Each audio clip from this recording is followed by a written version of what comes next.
What a great night for freedom down at Washington, D.C. You know, if you haven't heard about what this party is, I mean, it's open to anybody, as long as you're kind of down with our cause. And, you pay a little money here, you pay a little money there, and you get to you go there early, and you get to participate in a podcast and a panel discussion. Then afterwards, there's a reception and some food. Then after that, there's some dancing, and everybody dresses real nicely. Lots of good-looking people of all persuasions there. I was surprised on a lot of things that happened at this thing in a good way. I'm not really a person I don't really go to many places where I sit in a room and listen to people talk. I'd rather and if I do, I sit in the back of the room so I can fidget and get up and down and do whatever I feel like doing. But this one, I just sat down in the middle of the room, and I'm really glad I did, because this panel was just outstanding.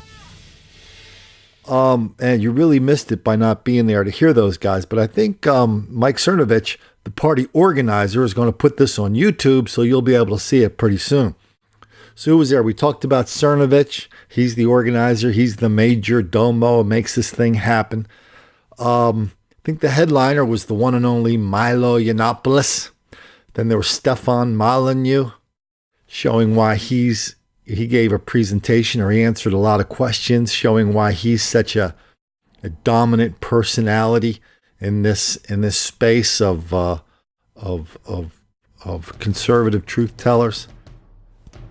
And there's my big buddy Jesse Lee Peterson. What a great job he did.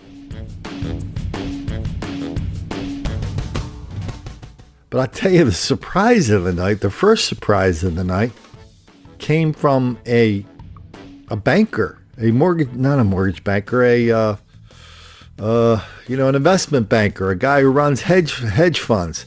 He might have a buck or two in the bank. And so when he came on, and when Mike Cernovich said, "Okay, yeah, well, he got this guy who made a documentary called Open Secrets or Open Secret. It's about pedophilia in Hollywood." I thought, well, I don't know. I don't know what this is going to be about. And he said, "We're only going to listen to him for 10 minutes, but I think he went on longer, and everybody in the room was glad that he did, because I sure did. This was riveting." This guy started hearing all these stories out of Hollywood about pedophilia out there, about how people who are convicted pedophiles are occupying high-ranking positions in the film business, from director on down, and the Screen Actors Guild, and agents and things like that. And they all have kind of a little network out there that they trade their little boy toys on and off. It's amazing. I mean, this isn't, this guy was naming names. So when we first heard about the documentary, they pay. I think he said he paid $100,000 for some private investigators to head out to Hollywood, get the documents to figure out what was what. And he was astonished at all the names that came back of people who are, and this is public record stuff, right? People who are convicted of child molestation, who have prominent positions in the film business. So he was naming names, going down. This is all in the documentary, Open Secret. And he was just telling about what a struggle it was to get the movie made. Then, he put up $1.5 million of his own money. This guy's a hero to make this movie. He hired a documentary filmmaker who was nominated for an Oscar, because he knew it was going to be a tough topic. So I said, I need to hire somebody with some cred, so we can get into the film festival, so we can get to the film critics, so we can get this movie in wide distribution. So that's what he did. The movie came out real well, lots of really good reviews, but all of a sudden he's going to start getting kicked out of this festival, kicked out of that festival, kicked out of this festival. It's not hard to find the movie on Vimeo and on YouTube. He put it out there for open distribution. That's how important this thing is to him. And it was just astonishing. I mean, he was talking about Bryan Singer, the director of the X-Men. I actually remember seeing the headlines about this, and other people hang around with Bryan Singer and people who work for him. And, I mean, the relationship to our thing, I mean, it's an interesting relationship because what do we do around here? We document black criminality plus the denial, deceit, and delusion that kind of allows it to continue at such an explosive level. Well, that's exactly what this guy is doing to pedophilia in Hollywood. It's just, and you know, they call it an open secret because it's one of those things, the same thing that they heard about Harvey Weinstein a few months ago, right? When that story came out, first story came out, was it the New Yorker where it came out? I forget. But anyway, it was Ronan Farrow wrote a big story about it. All of a sudden, everybody's coming out and going, oh yeah, well, everybody heard about that. Oh yeah, that was an open secret. Everybody knew about that. At that point, I think, I think it was Stefan or Cernovich who said, boy, wouldn't it be great if there were people out there whose only job it was to look into these secrets and look into these things that happen that we're supposed to know about, but we don't. And however he put it, everybody in the room knew exactly what he was talking about. He was talking about reporters. So that was the first surprise. You know what? Why don't I play just a little bit of the trailer here, kind of give you a flavor of what this thing is all about. And so they have people that are talking in the film who were victims of these people in Hollywood. And it's really, see, anything that exposes the denial, deceit, and delusion among reporters is really kind of like, well, that's something that's very important to us, isn't it? I think every little kid dreams about being famous and being in movies. This is California. This is where you make it. This is where it all starts. You'll get signed by a label. You can star on Disney Channel. You know, what kid wouldn't want that, right? I remember you asked me if I ever did anything with the guy before. I was not interested at 12. You're not recording this, right? Looks like an angel. Hollywood doesn't have any system in place to protect anybody, and children are way down on that list. Children need management just like everybody else. Walk like an angel. Everybody liked him. He became part of the family. In the beginning, it was happy, and then things started changing. Oh, you talk like an angel. They pick on people who they know will be victims. You have an adult who is manipulating the child. Just getting, hired on the spot like that. That had never happened before. It was obvious that something was going on. The party made me feel uncomfortable. There were lots of drugs available, and there were young teenage boys. I remember being scared. He just told me this is what you have to do. A number of boys told me to point the gun at them just like that. He said, do you not understand the power I have? You're the devil in disguise. I remember sitting in my room and crying my eyes out. And he said, what would you do? That happened to me. A lot of investors completely denied that anything was going on. Clearly, the studio didn't want an investigation.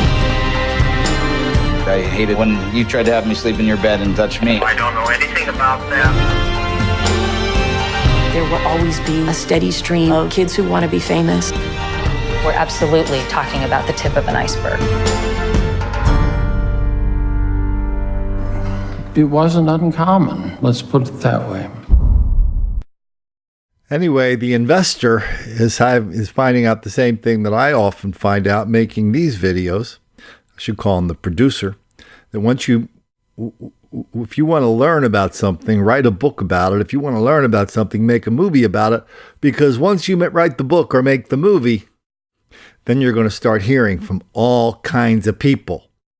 And that's what happened to him. He started hearing from all these other victims of pedophilia in Hollywood. He started hearing about lots and lots of other people who are in positions of power that are, well, they shouldn't be there.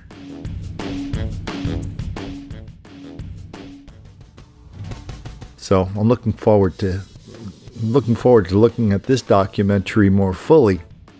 I'm looking forward to his next one, and I'm really thankful. I was really grateful to be able to meet and talk to such a significant truth teller at this Night for Freedom. One of the things they did at this Night for Freedom is they did a lot of Q&A. So somebody stood up and said, well, what about Western civilization? what's happening to us? Why is everything that seems to be right, wrong? Why is up, down, down, up? Why is left, right, left? You know what I'm talking about. Stefan Molyneux took the first whack at that question and he hit it right out of the park. Stefan said the reason Western civilization is in decline is because we have sinned against the truth. We have become addicted to lies. Wow, he was hitting hormones like that all night. It was fun being able to talk to Stefan a little bit before and after. And man, what a fantastic contribution he makes as well. A lot of people were also talking about CPAC. Stefan brought it up about how it's amazing, however, at CPAC, for all the good people who were there, let's face it, if you kick Pam Geller out of CPAC, you have removed the whole topic of Islam and Sharia from CPAC and Islamic terrorism or at least you're trying to, from the conservative agenda. So that didn't sit well with people like Stefan, and because I think he would also agree with the tone and the content of the stuff we were saying around here the other day, which is, look, we have so many challenges ahead of us. It's going to take some stalwart people. If Pam Slater, if being around Pam Geller is too much heat for you, good Lord, are you going to be up for the other challenges around here? I don't think so. We're going to get to Jesse Lee Peterson in a minute, but I want to talk about another questioner because he asked something that we talk about here all the time. A guy stands up and he addressed this question to Milo, but everybody took a whack at it because Milo changed his life. And he came up with this brilliant idea. He said, why don't we flip the script on them? So if we have a problem with feminism, why don't we just say, hey, if a man did that, it would be this. Or, the same with, I guess that would apply to our thing here, which we talk about a lot. For white people, if white people did that, it would be this. To their credit, people on the panel went, no, that's tired and it doesn't work. Had I been up there talking to the guy, I would have said, listen, that's tired, it doesn't work. And why would you want to go hypothetical when we have real facts at our disposal? Because lots and lots of people there, they're really concerned, just like all of us are concerned, is like, okay, we see what's going on. We see the videos. We hear the people talking. We see the news day in and day out. But we also see how many people are in denial, deceit, and delusion about them, people that are close to us. How do we talk to them? How do we open up their eyes? And, well, we pretty much know it's not badgering, right? But we do want to have facts. And a lot of times I think less is more when we talk to all these people in our lives. It's so hard because, we see things other people aren't seeing. Let me rephrase that. We see things other people refuse to see.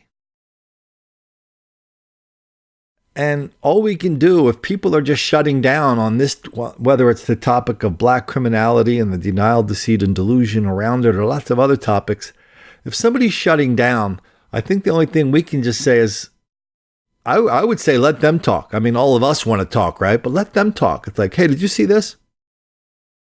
Did you see that? Did you see this? Did you see that? Did you see that video, Open Secret?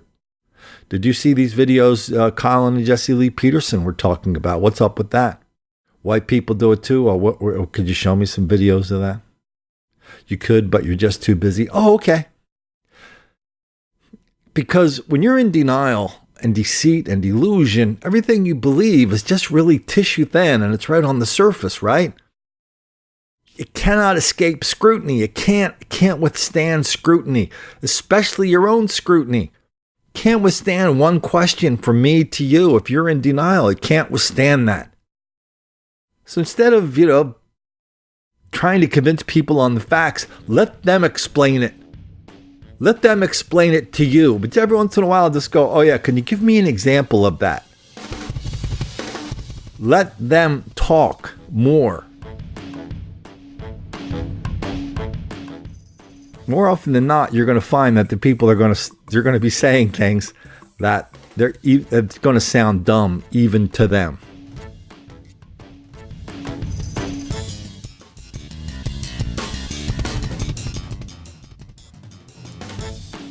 We'll get to Jesse Lee Peterson here in a minute, but I was interested that Milo was there because, I don't want this to sound mean or anything like that, but I know Milo is extremely popular, and I know he's popular in every sense of the word.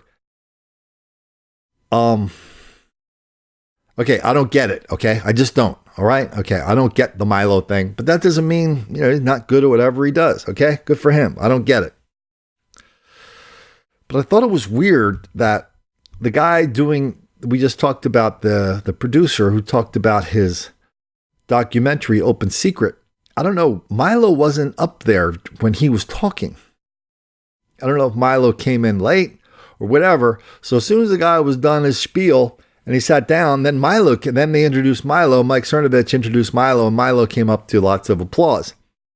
Now I thought it was weird just because, and it's hard to even characterize what he said or did, but his career was his public profile was on this like rocket path straight up.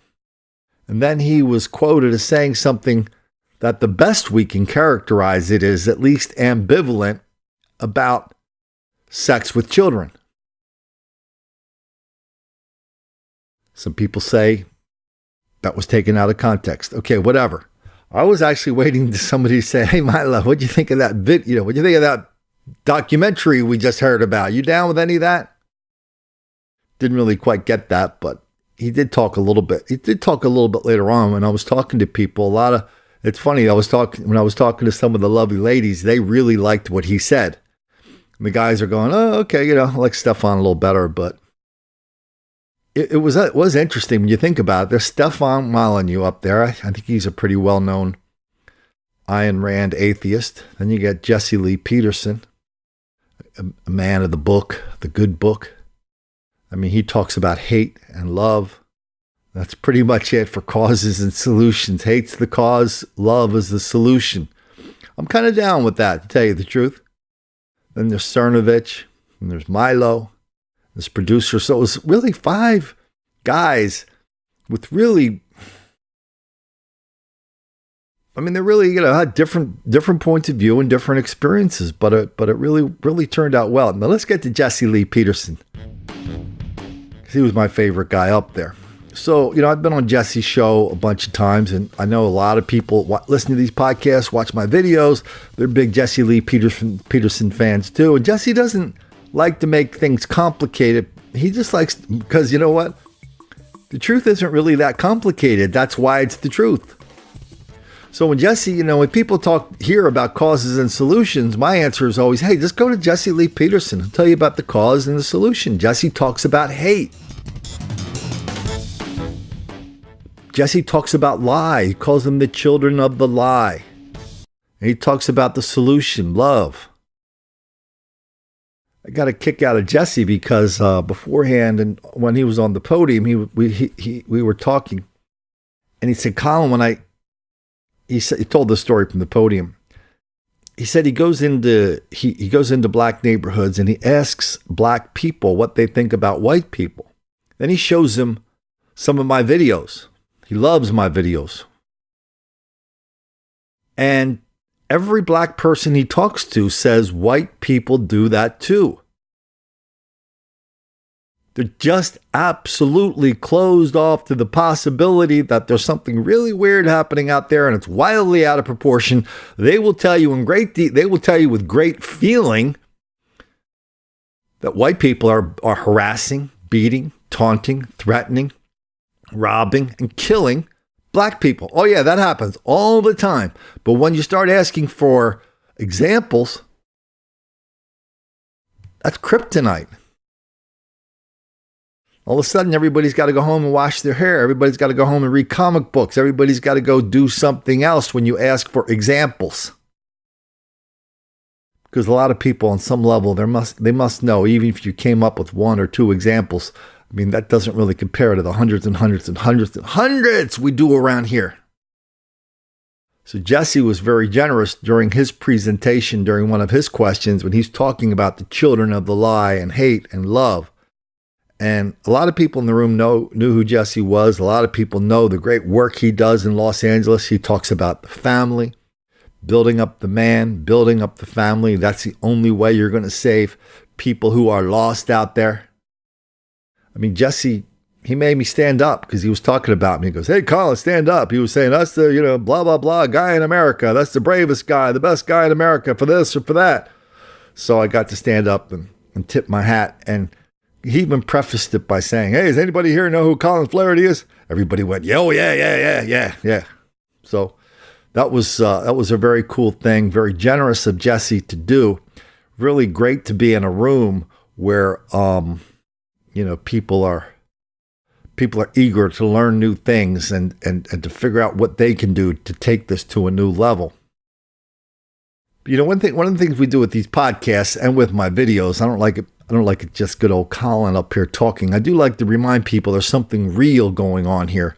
So when Jesse goes into the hood or talks to black people with a camera, and I think you can see that on his YouTube channel, when Jesse does that, he's always showing him something and nobody's down with it.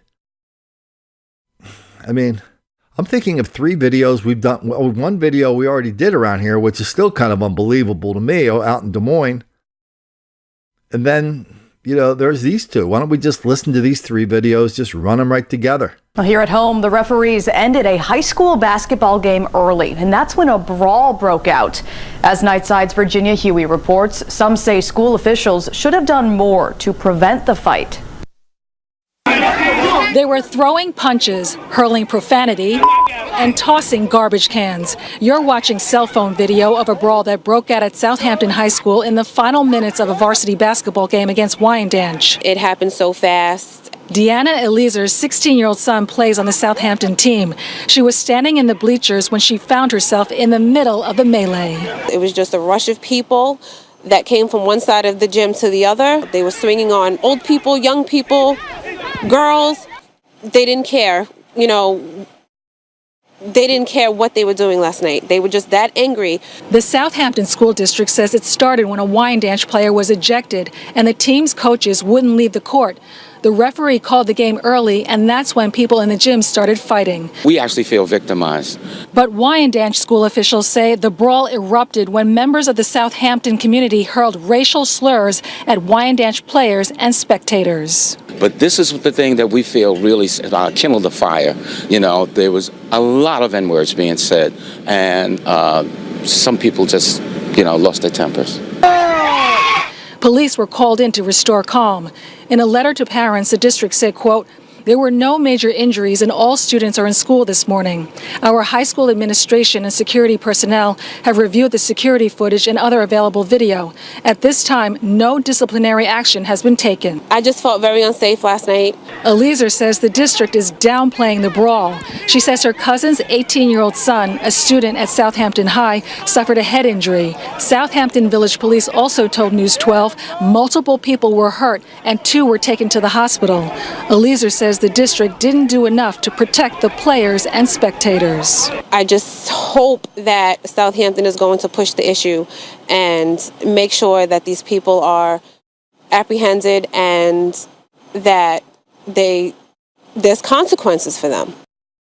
Started out as kids showing up to see a fight, ended in 3 arrests Wednesday. In this case investigation report, police say 100 to 125 juveniles arrived at the DART bus station. We started getting a large crowd down there. You could tell tensions were rising. People who ride the bus every day say teens gather outside Central Station often. Just normally high school kids or middle school kids, and they'll come down, it starts normally with play fights and stuff. Glad the cops are there, because it stopped that.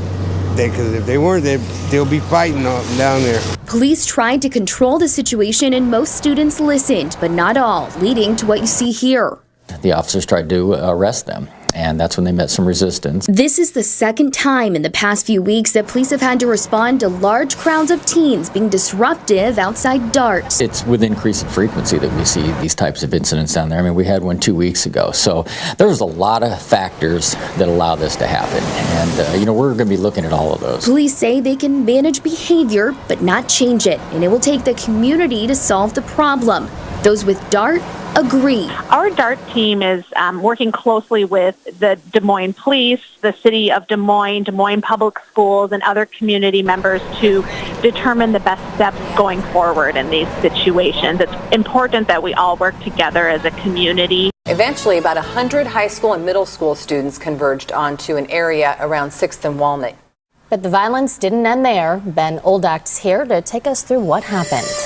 Janae, police say they knew that a fight was coming, but they didn't know it was going to grow into something this big. And on top of that, something that would lead to an innocent bystander being hospitalized.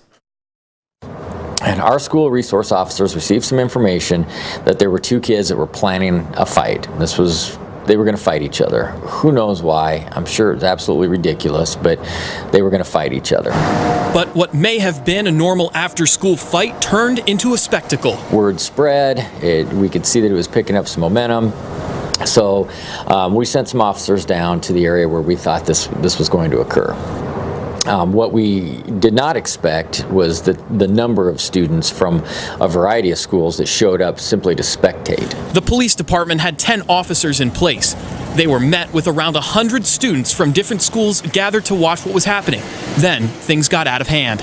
And then we had what we would expect. There was small skirmishes that broke out within this large crowd.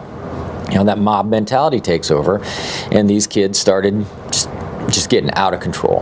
Whether it was something as simple as bad manners all the way on up to assaulting a police officer, that happened in this crowd. Police say a large fight broke out in the crowd, and they had to use pepper spray to get it under control. 3 males were arrested, ages 14, 15, and 16.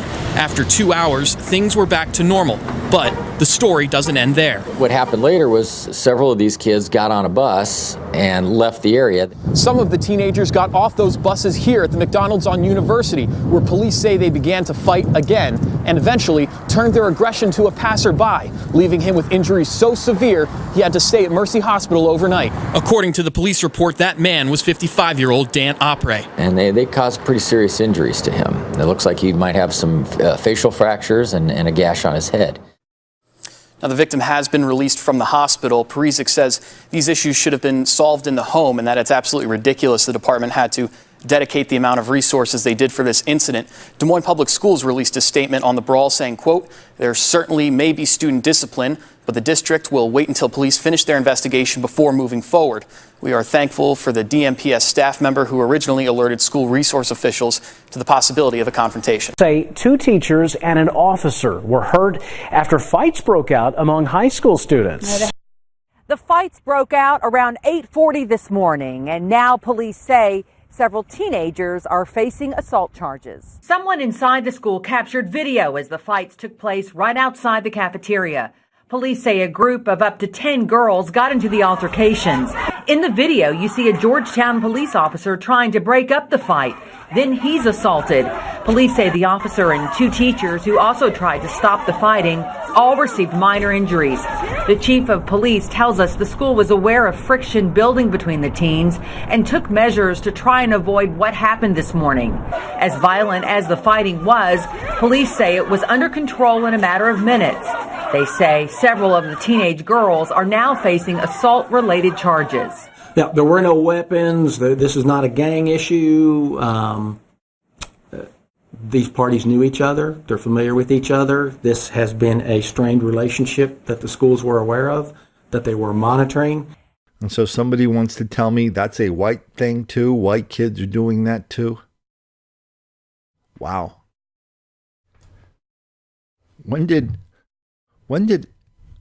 injuring cops and when did hurting cops and hurting teachers, when did that become a thing only in the sense of we can just shrug our shoulders at it and go, well, that's just a thing. We don't have to worry too much about it. When did that happen?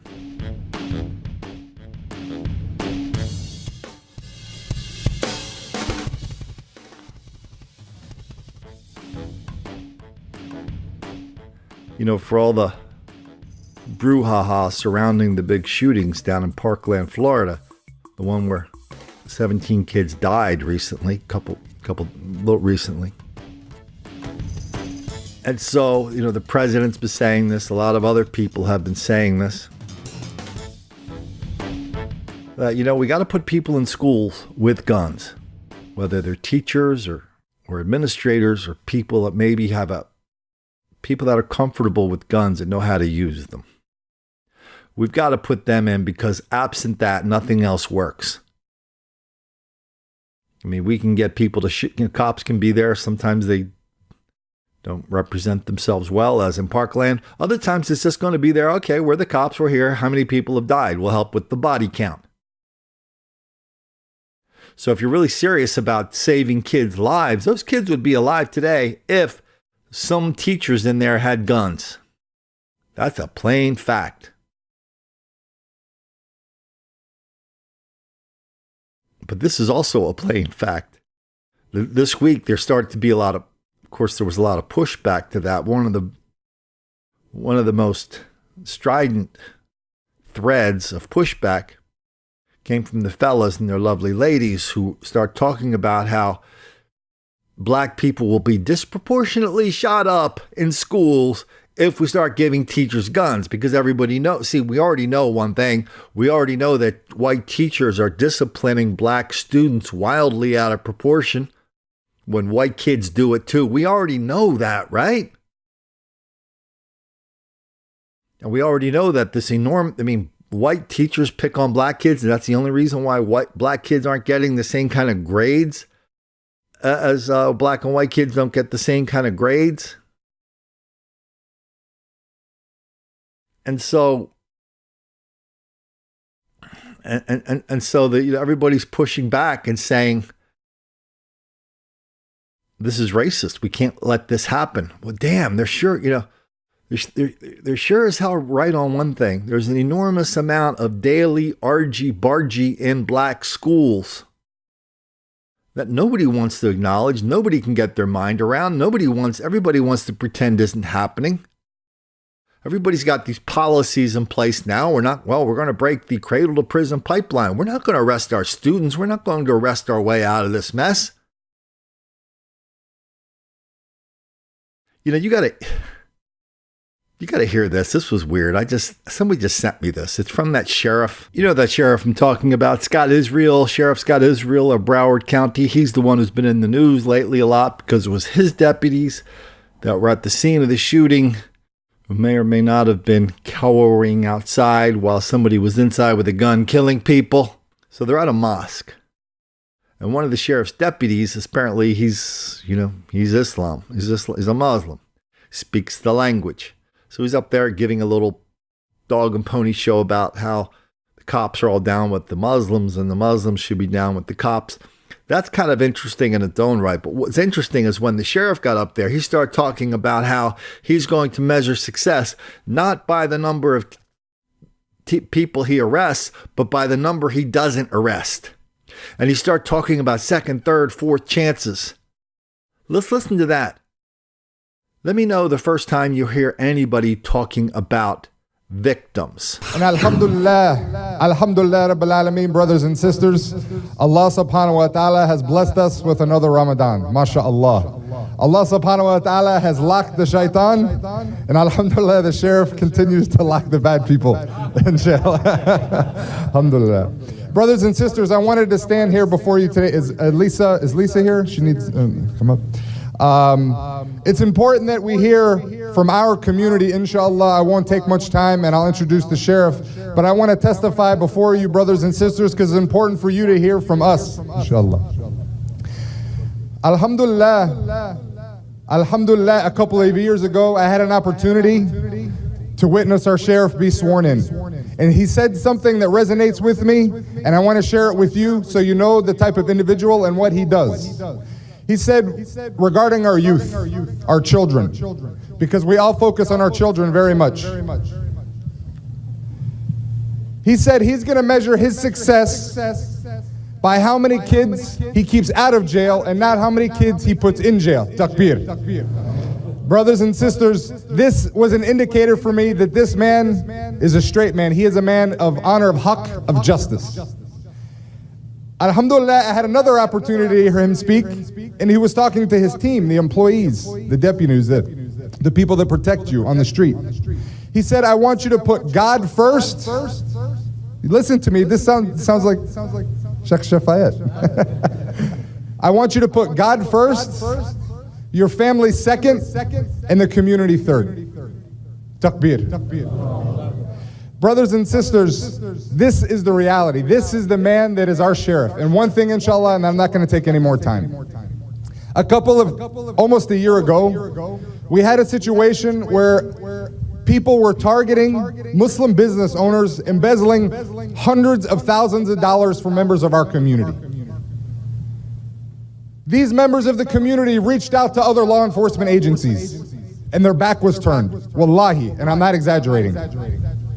And alhamdulillah, I called the sheriff and his team, and almost immediately, they investigated, they joined forces, and alhamdulillah, this individual was thrown in jail. Takbir. Brothers and sisters, this is the type of sheriff that protects everybody. And it's my honor and privilege to be on his team, to be part of the community, and alhamdulillah Rabbil Alameen, to introduce him to you here today. Assalamu alaikum, brothers and sisters, Sheriff Scott Israel.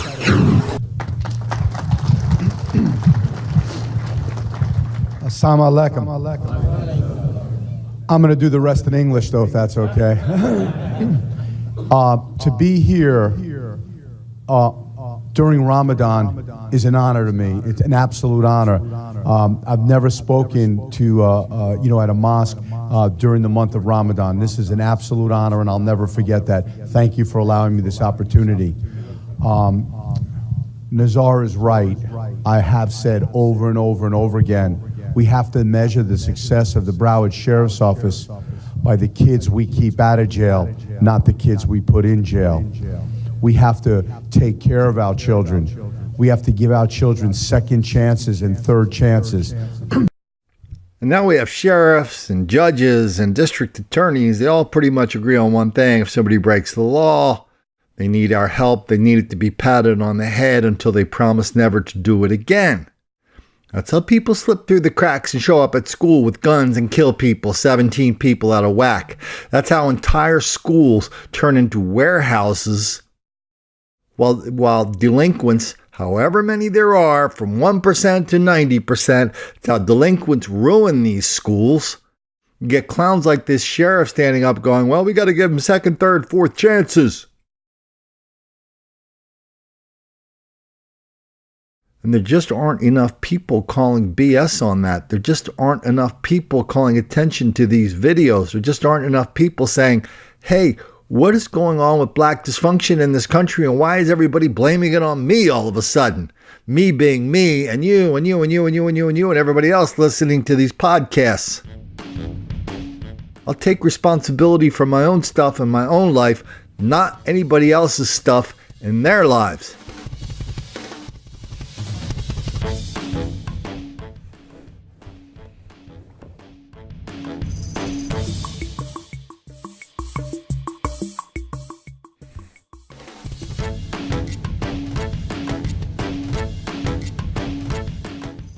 And so those are a lot of the challenges that people who are at this night for freedom, I think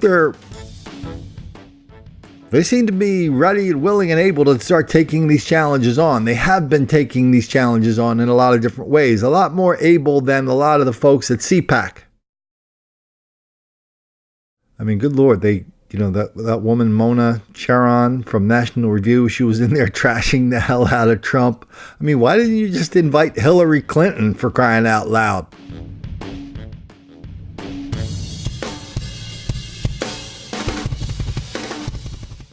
So it was a great night. It was a great night for freedom. It was great meeting all of you guys who were down there that are listening to this podcast or watching my videos right now. I think the next one, I was talking to Cernovich this morning. He said his next one's going to be down in Miami. Don't know if I can get down to Miami or not. But if you're in the area, if you want to meet some of these people, if you're a fan of Cernovich and Stefan or Milo or whomever else, or Jesse Lee Peterson, or whomever else he puts on the bill. It's kind of a good place just to go rub, if you have a question to ask them, just go rub elbows with them, see what they're like.